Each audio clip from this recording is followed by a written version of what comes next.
نسائكم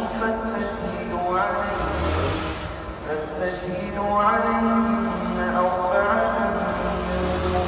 فإن شهدوا فأمسكوهن في البيوت حتى يتوفاهن الموت أو يجعل الله لهن سبيلا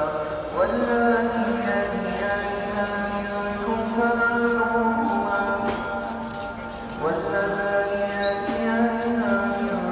فآتوهما فإن تابا وأصلحا فأعرضوا عنهما